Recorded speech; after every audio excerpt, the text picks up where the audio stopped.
Welcome to the offseason Montreal Canadiens edition. Welcome to the month of June. There he is, smiling ear to ear. It's Marco D'Amico. Marco, welcome to a brand new week. Good stuff last week. The results are in, and we did pretty well. Looks like the fan base in the local market, anyway, has an appetite, an unquenchable thirst for Montreal Canadiens content as it relates to a very unique time, I guess. Like, I want to get into signing players on July 1st. Can you actually build a winner by looking at the free agent market on July 1st and tackling it there? But there's part of me, I think the lesson learned here is Montrealers can embrace a rebuild, and they can embrace it right with both arms wide open and bring it in, because to take it to the opening statement, it's people want to know. They want to know what Ken Hughes is up to. What's the plan? Patient approach. Like, this market can absorb a rebuild. Like, we know that now, right?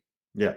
Yeah, absolutely. And I think, you're starting to see a lot of fans, understandably so, with the pride that they have in the team, want to see the team take another step next Right. season and with their acquisitions and try to be a little bit more proactive in not simply just being able to qualify for the playoffs on the last day, but being able to position yourself to be in a playoff situation for most of the season. So to do that, they have clear upgrades to make. And, we talk about trades a lot, but I've seen a lot of people say, oh, sign this player, sign that player, sign this player. And it's always a little interesting, right? Because signing players in free agency always comes with its set of risks, right? Like, we can always think back to teams that had good cores and then they thought that they were going to be able to solve their problems through free agency. You look at the Toronto Maple Leafs signing John Yeah. Tavares, right? Like that, like he's a fantastic player. And I think, I think he was worth his contract, give or take, given the fact that players like him never make it to market and there was bidding wars. I get it, but I don't think anybody thought COVID was going to happen. But the Leafs really, already had Nylander, who could have been a second line center, and to get a guy like Tavares in, and then the flat cap comes in. They had no extra money to actually thoroughly improve their defense or their offense, and that Right. created a problem. And then another team that you could look into, other than the Leafs, right, that did benefit from using free agency would be the Vegas Golden Knights. But the Right. Vegas Golden Knights kind of had a core going, acquiring a guy like Jack Eichel and then being able to sign Alex Pietrangelo. It made things easier in that front. But we could always, we could think back, Montreal has had success in adding players in, not obviously during this rebuild era, but right before. They had some success in signing players. You think back to guys like Tyler Toffoli, Joel Edmondson, Ben Sherratt. These are guys that were signed as free agents that, some were traded for good hauls in Toffoli and Sherratt, right? But those were free, at least middle of the lineup players Yeah. that you were able to build through. And I think that's what Montreal really kind of needs to look at, because every team that kind of tries to build through free agency need only look at the Nashville Predators, Well, right? exactly. And like, if we go through some of the list of the guys, like, and there's a long list. Elias Lindholm in Boston, Brandon Montour, Brady Shea, Jake DeBrusk, Matt Roy, Brett Pesci, Stamkos to your Nashville, Mhm. Marchessault to Nashville. Sean Monahan was a good pickup, but he didn't play a lot of games, obviously injured, right? And when we look at the July 1st names that are out there that are modestly attractive, I think we Mhm. know some of the big names. Obviously, like, I've been talking about Nick Ehlers for a minute. Yeah. I mean, the list is long of Tavares, of Aaron Ekblad, Brock Besser, Mitch Marner, Sam Bennett. And this fun little anecdote from Matthias Brunet, when he writes about the fact that the seven top spending teams last summer, only two, Washington and New Jersey, made the playoffs.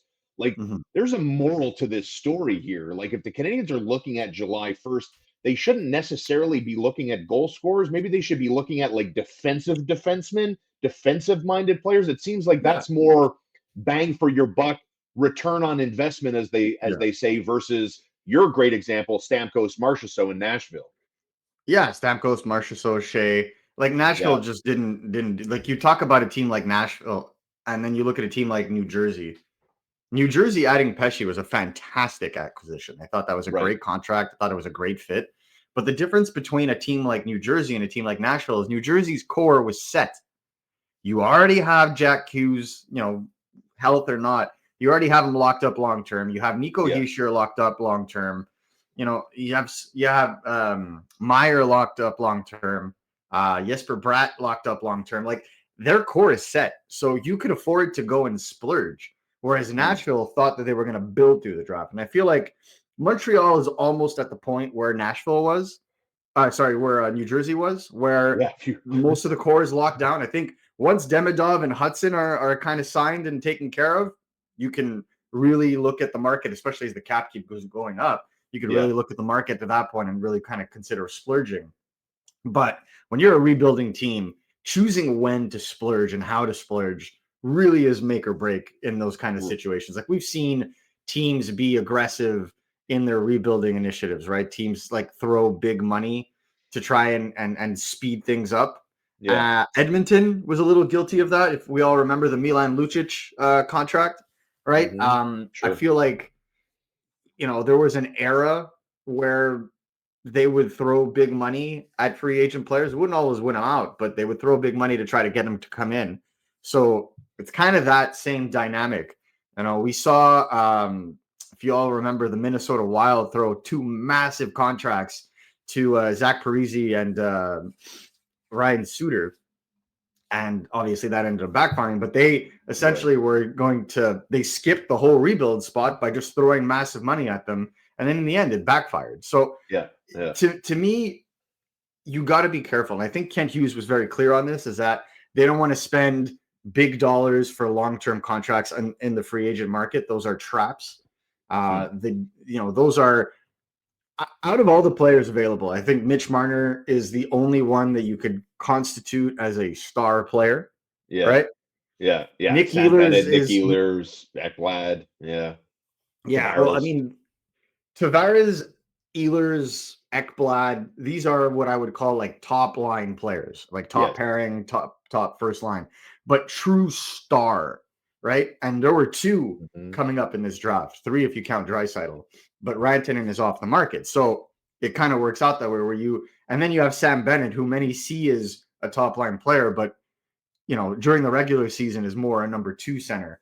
Yeah. And will be probably paid like a number 1 center if things keep going this way. And even on the Marner front, though, like the reporting on Marner's, what last I saw from Darren Dreger from TSN, it was the Leafs, the Canes, Carolina we're talking about, and Vegas. Those were the 3 teams that, according to TSN Hockey Insider Darren Dreger, those were the ones Marner's camp apparently are interested in. Yeah, and I would add Pittsburgh and Los Angeles. Yes, I mean the Kyle Dubas love affair with Mitch Marner. It makes sense. It makes sense, and I think at that point, goodbye, Sidney. I mean, Sidney Crosby will retire a Penguin if that were to turn into a reality. That's fair, right?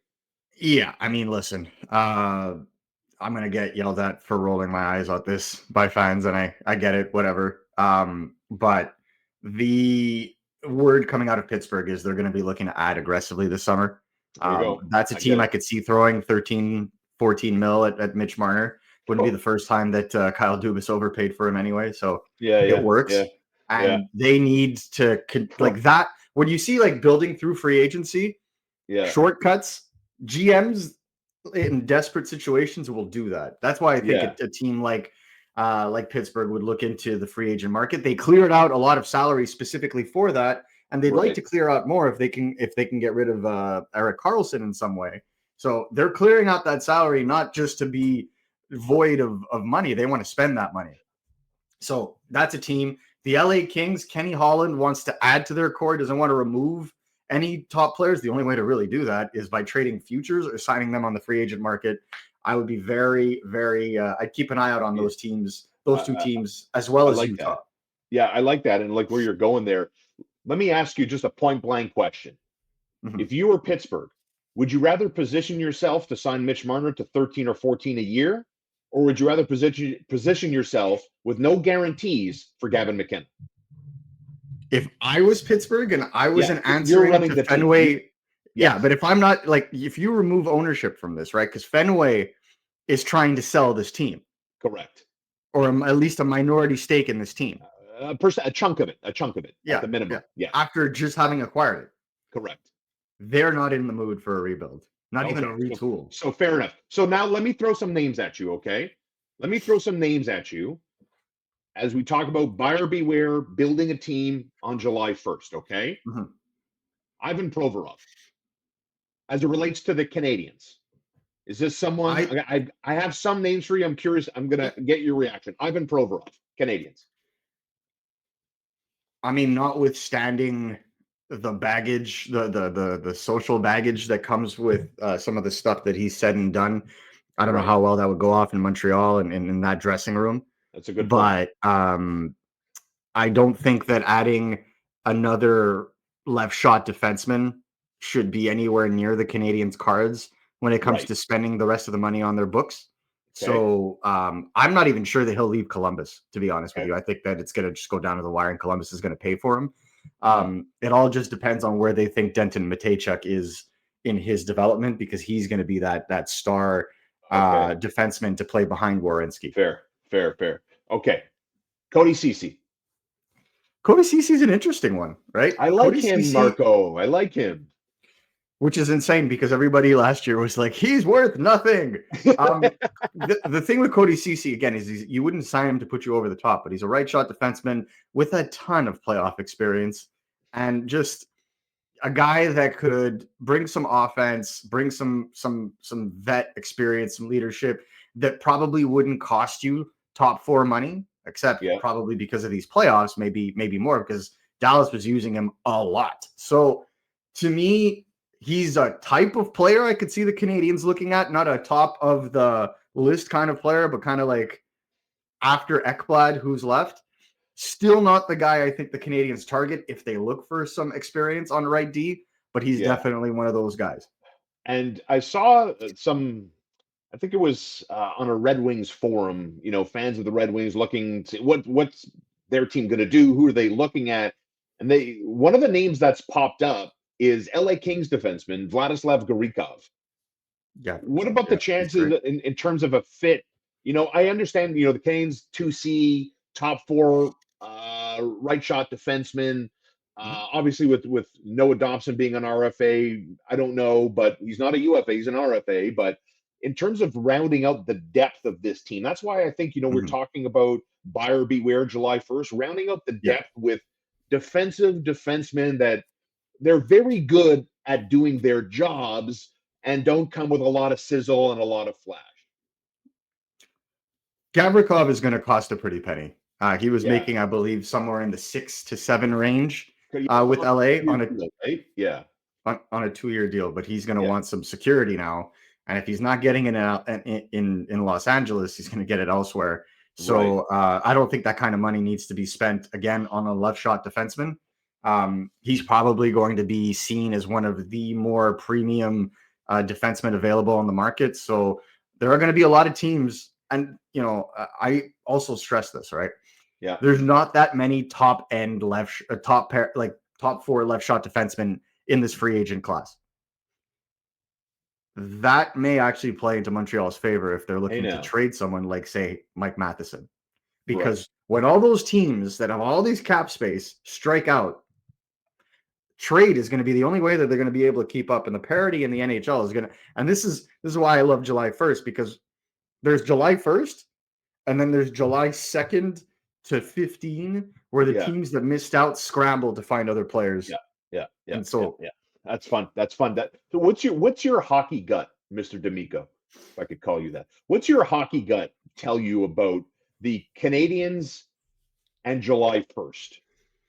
depth and experience, Okay. I think, is going to be the key, right? I think they're going to try and get someone that can play kind of a 20-minute role on a right shot defense, because as much as fans are going to pencil both in, I don't see it happening. I don't see a world where David Reinbacher and Logan Mailloux both make the team out of camp next year. The Canadian, like, you heard Kent Hughes and Jeff Gordon talk about the need to replace that experience and how young the roster is going to get. You Yeah. can't bring in a guy like Reinbacher or Mailloux and not have another vet Amen. to stopgap Right. in case things get overwhelming, because then you expose the player, doesn't put them in a good situation. And the Canadiens aren't going to be in the you can make mistakes situation that they've been in the last couple of years, and even less so last year. We saw it a little bit.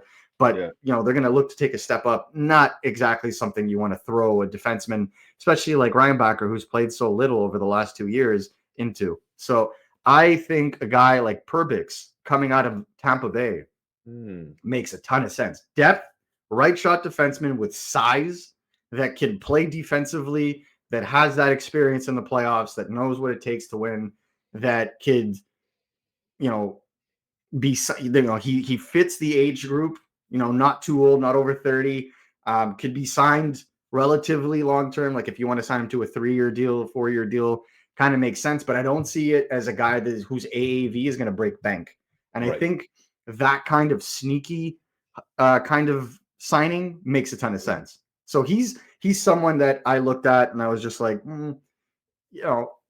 if they want to just give either Mailloux or Reinbacher a little bit more time, that's a stopgap that when either of those players are ready, you can still keep in your lineup and move somebody else out, right? So having like a Perbix and a Carrier, well, now you have two defensive-oriented guys that can insulate for a young player like a Reinbacher or a Mailloux that would be more of a two-way and presence. And at the same time, can go up and down your pairings, right? Like if things aren't working out and you really want to balance out your right shot, well, having a Hudson with a Carrier could work, but having a Goulet with a Carrier, well, there's your shutdown pair, right? And you can maybe play Perbix with Hudson because he's got that experience and he knows how to play with very offensive defensemen because he's played with, the likes of Sergachev and Hedman. You turn around after that and you can kind of ease your third pairing into it, whether it's Jaden Struble, Arbor Jackeye, and whoever you want to play on the right side. Interesting. So it's that kind of dynamic. It's not sexy, but it's effective because they're not at the point yet, like we talked about with the core being established. Their defensive core is not yet established. They are strong on the left side. They are very weak on the right side right now. Until they establish a key player on the right side, they're not at the point yet where I feel like they can really splurge free agency. That's Marco D'Amico. Follow him at MN D'Amico with RG Media. Marco, thanks as always for an outstanding week. I hope you guys enjoyed the added bonus coverage this week. A little pleasant surprise, I hope. We went a little bit longer than what you're used to in the offseason, but happy to provide it for you because we love you. Marco, thanks, brother. We'll see you. Let's do it again next week. Thank you again. Take care, everybody.